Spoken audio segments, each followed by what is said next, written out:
Nandito na po tayo sa ating What's on Your Mind segment. Pero bago natin kausapin ang ating contestant ngayon, may update tayo sa nakausap po natin kahapon, mga kapatid. Meron lang ho nag-update sa ating pong social media page na papaalam po na aalis na daw ho. Oo. Nagpaalam pa kayo. Okay lang po sa amin. Kami ho dito, basta ang ating po lamang dito, True FM po kami. At least na goodbye sa iyo. Sige.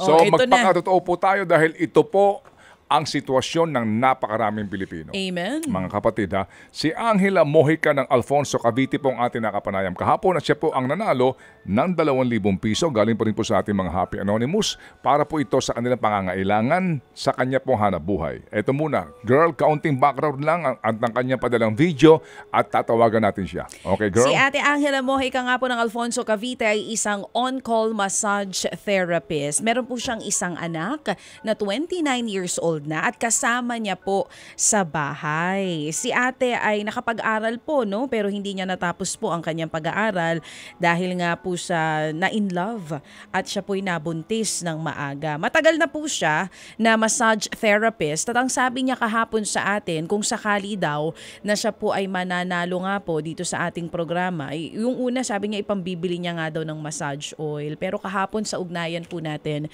dito kay Angela, yung mga binigas niyang salita na nilakasan ko na po ang loob ko dito po sa mga gusto niya sanang mangyari.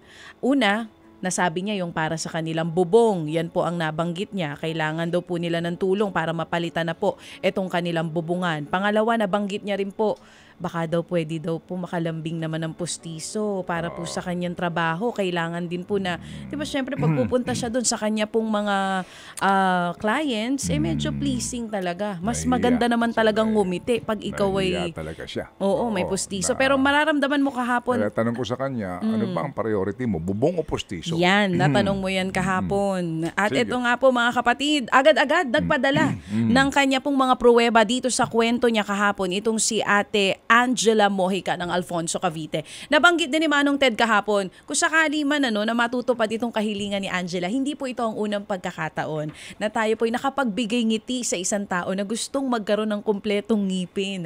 Nangyari na rin po yan sa ating programa noon. Pero ngayon, tignan na muna natin. Okay, wala ho tayong pangako Walang dito. Walang pangako, kagaya sa iba. Walang pangako, depende po yan sa magiging kasi agos. Kapag ho kami nangako, tinutupad namin, mawalang galang lang po. Kapag ho kami nangako dito, gagawan po namin ng paraan na matupad po yung pangakong yun. Okay? Kasi mahirap yung nangangako ka, pinaaasa mo, mabibigo yung tao. Tama. Okay? Dahil ang pangarap nila ay pangarap din nating dalawa. Ikaw talaga. Ayan ka na naman eh. Totoo alam naman. Alam mo kung saan dinadala mo na sa happy hour na tayo sorry po. Nabanggit ko lang. Pero ito na mga kapatid. Ang mga... Masyado kang pa-cute eh. So, napipikon na kayo. Eto, bago pa kayo mapikon, dito, makikita nyo po. Talaga. Ito dapat ang iniintindi ng mga mambabatas natin. Ikaw pala yun? Cassandra. Hindi po ako si Cassandra. Cassie. Sek, kailangan ko po kasi ng tulong niyo po, Sek. Kailangan ko po ng pampapustiso lang po. Eto na po, mga kapatid. Ilang pustiso? Ilang pustiso? Eto na mga kapatid. Uy, smile naman kayo dyan. Thursday na bukas. Pero bago mag-Thursday, Wednesday muna ngayon. Ito po ang mga video. Ang cute ng suot mo kaya. Alin? Ang cute ng suot mo. Ay, may first communion nga kasi ako mamaya. Abangan niyo po mamaya. Huli kong nakita ng ayun suot naman, naalala mo na naman ang nanay mo. Na ibinibenta mo sa Eloise. Yung ibang mga damit ng nanay mo at ng mga ate mo. Ba't pinangungunahan mo ko? Anong sasabihin mo? Sige nga. Anong naalala mo? Ang huli ko nakita ng suot niya si Imelda Marcos. Talaga ba? Bakit sabi ng mga nagko-comment kanina, parang ganito daw yung suot ni Franz Castro kahapon sa hearing. Kayo talaga? Ikaw talaga. Alam mo, happy hour na tayo. Kasi happy hour. Kaya dapat happy kayong lahat. Pero sige, ito, mga kapatid, eto na po ang video. Patunay po sa mga kwento ni Angela Mojica kahapon. Panoorin at pakinggan niyo po, mga kapatid. Magandang umaga po. Ito po yung kailangan ko po na mag-meeting ko po sa harap. Anin po na hinitin po ang kailangan po na dito po. Yan po yung bubong dito sa harap ng bahay namin na sira na po. Ayun po yung kuryente. Ito yung loob ng bahay dito. Tatakot lang po ako pagka bumagyo po ulit. Tapos yung kuryente po nababasa po ng ulan. Dito na po ako sa Olivares, Tagaytay sa Tiangge. Bibili ng massage oil at saka vitamin ko po sa buto. Peppermint massage oil. 250 pesos po. Okay, bubili nga siya ng kanyang kailangan sa trabaho. Tapos, Vitamins ko, Parex Vitamin B Complex. 1 month ko na po itong iinumin for once a day. Ito po yung sukli dun sa 2,000 po na binigay niyo sa akin. Maraming salamat po sa tulong niyo po na binigay po sa akin dahil nakabili po ako ng pang-massage oil ko. Ayan, pwede na po ako mag-massage. Hello po, Sir Ted Pailon at Ma'am DJ Chacha. Kasama ko na po ang anak ko at gusto po namin magpasalamat. Hello po Sir Ted, Pailon, and DJ Chacha. Gusto ko pong magpa-thank you sa inyo sa pagpili po sa nanay ko para matulungan. Salamat din po sa mga staff para matulungan po siya. Lalong-lalo na po sa mga Happy Anonymous na tumutulong po. Thank you po and God bless po. Sana marami pa po kayong matulungan. Maraming salamat po. okay, so una kwento sa kanyang bahay, yung pong mga bubong nila hindi lang po butas. As in, bulok na ang karamihan sa mga bubong nito. Kaya naiisip ko na rin, mamaya pupuntahan natin yung update sa taga Rizal kung gaano kahirap ito kapag masama ang lagyan ng panahon. Okay? Kitang-kita po naman dito, wala akong duda. Ang kanila pong bahay, gawa po ito sa simento, pero hollow blocks po na walang finishing. Kwadrado lang po ito basically, no? Ganito po kapayak ang kanila pong tahanan. Yung po sa kanyang usapin po ng pustiso, nakita ho natin ang kanya pong itsura. At kanya po talaga sinasabi nga na kung gaano karami pong ngipin ang kakailanganin niya. At yung pong kanya pagpunta doon sa Tagaytay, pagbili daw nga ng kanyang gamit para po dito sa kanya pong hanap buhay. Okay, ngayon, tawagan natin ulit itong si Angela at ako yung lubos na nagagalak sa kanyang pagtugon sa amin pong lambing lang ho naman, no? Patunay sa mga kwento. Okay, Angela, magandang umaga. Salamat po, Ma'am Seth. Oo, meron ka pang natirang 1,000 piso doon sa 2,000? Yes, Sir Ted. Opo. Anong balak mo doon? Ngayong pong Miyerkules, yung 1,100 plus po, yung anak ko po kasi kahapon, ay kwento ko lang po, hinintay ko na po siyang lumabas galing sa trabaho. Nilibre ko po siya sa pamasahe. Tapos, pagdating po namin sa bayan ng Alfonso, nilibre ko po siya ng fishball. Sabi niya, ay nakatikim din ako ng blessing kay Sir Ted Pailon. Sabi niya po. Oo. Saan niyo po balak gamitin yung 1,000 pamasahe po Yung saan? 1,000 po, yung 500 po, binigay ko po ngayon sa anak ko para pamasahin niya po hanggang makasweldo po siya sa ng 15 po ng itong September. Okay. Tapos yung 500 po ngayon, pupunta po ulit ako sa bayan, bibili po ako ng bigas at ulam namin. Okay. Po, sir. Opo. Thank you. Ganito, Angela, sabi ko nga sa iyo, no, una salamat na marami sa iyong pagtugon sa aming request lang, no, na patunay. Ako po nga po yung gusto niyo. Talagang marami. Ipapasalamat sa iyo dahil sa iyo po yung binigay po ng Lord. Angela, ganito. Yung bahay nyo, sino ang nagpatayo niyan? Mga biyenan ko po. Pero wala na po sila. Okay. At yung mga yerong yan, magmula nung tinayo yung bahay, hindi na yan napalitan. Yan na yan. Opo, sir. Hindi na po. Sige. Ang lambing mo rin sa ating palatuntunan ay kung maaari kahapon, naintindihan ko na nag-aalangan ka sa pagsasabi. Kasi nga siguro sa pakikinig mo sa amin, meron ka na napakinggan na mga bahay na nabuo yung bubong, di ba? Nalagyan ng bintana, nalagyan ng pinto, naayos ang kusina, nagkaroon ng banyo, etc. So hindi namin maialis sa iyo kasi nga kagaya ng marami, nung aming kamakapanayam, ay naging pakakataon na para sabihin mo itong saloobin mo. At Tama po kayo, sir. Opo, okay, sir. sige. So, listen, Angela. Okay. Ano ang iyong priority?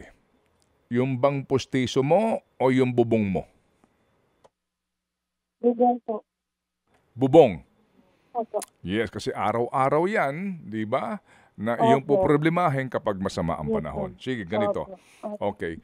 Hindi ako mangangako sa pareho, no? Pero ngayon, bigyan na kita ng pag-asa na kung sakasakali ba gaano kakabilis makapagpapadala sa amin ng estimate diyan sa buong bubong nyo. Kasi tingin ko dito, buong bubong yan eh. At maliban dyan, kailangan mo pa ng carpentry, bibili pa tayo ng kahoy, labor, etc. Tingin ko malaki-laking halaga ang kakailanganin dito para mabuo yung bubong ng bahay ninyo. Wala nga kayong kisame, di ba? Oo.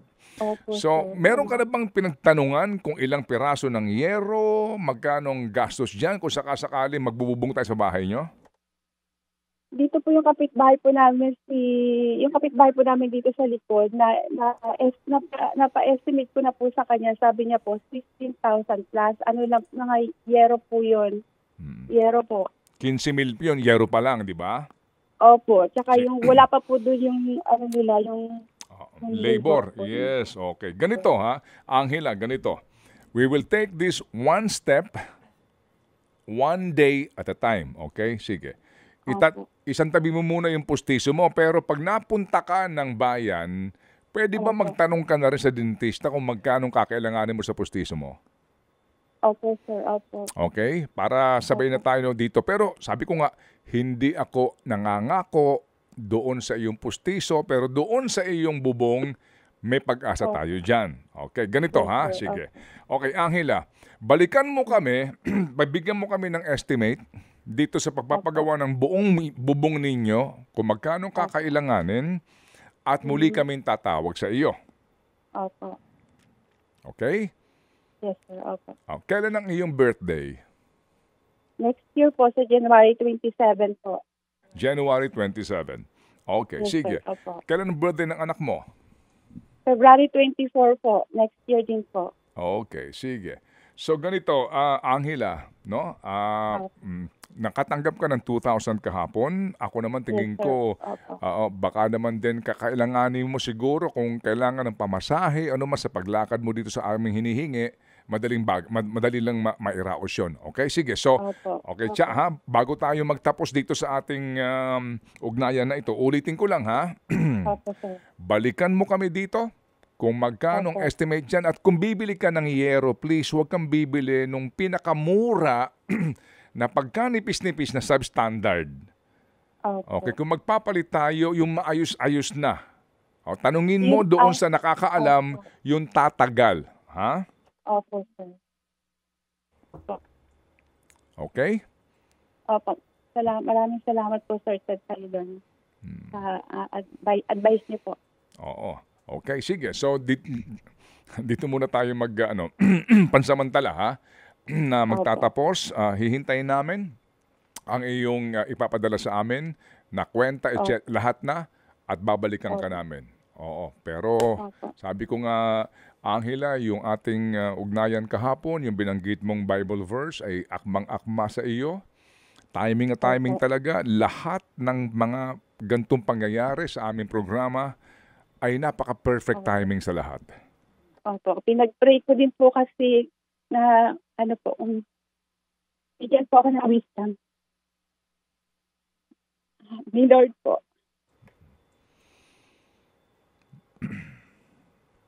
Ano ang prayer mo? Imo na naman po ako. Nabigyan niya po ako ng lakas ng loob para po masabi ko po yung mga kailangan po namin mag-ina dito po sa bahay namin pag umuulan. Na sana po may ano din po, mapalitan po yung bubong po ng bahay namin para hindi po kami nag-aalala pag umuulan o may bagyo po na padating. Maging safe po kami mag-ina dito sa bahay. Yun po. Lubos namin naiintindihan, Angela, itong sitwasyon ninyo. Kasi kung kami ang nasa posisyon ninyo, nasa lokasyon ninyo, nasa bahay ninyo, pag malakas ang ulan, may papasok ka pa sa trabaho, gaya ng anak mo, hindi mo malaman kung saan ka tatabi para hindi ka madarangan ng ulan. Naintindihan natin yan. Kaya nga, nagpapasalamat din kami sa pagkakataon na ito and, yung gabay ng Panginoon na nakilala ka namin. No? Ako din po. Okay. Sige. Angela? Okay, sige ha. So, ngumiti ka kahit wala kang ngipin sa harapan. Kita mo?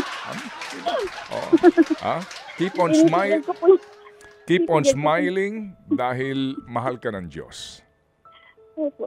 Amen? Praise God po. Maraming salamat po, Sir Ted Pailon, Ma'am BJ Chacha, kay Ma'am Seth sa buong programa po ninyo. God bless you more po. Marami pa po kayong matutulungan mga tao na katulad po namin na mahihirap at bumabangon sa araw-araw po na buhay. Lumalaban po. Lumalaban ng patas. Okay. Opo. Sige. So, Angela, ulitin ko lang ha. Okay. Oo, ito na ang pagkakataon. Ito na ang hinihintay mo pagkakataon. Balikan mo kami. Ha? Balikan mo kami. Opo. At mangyayari ang pangarap mo na iyan sa inyong tahanan. Amen? Amen. Thank you. Ted Filon at DJ Chacha. Ngayon, nasa Radyo 5, 92.3 News FM. Monday to Friday, 6 to 10 a.m.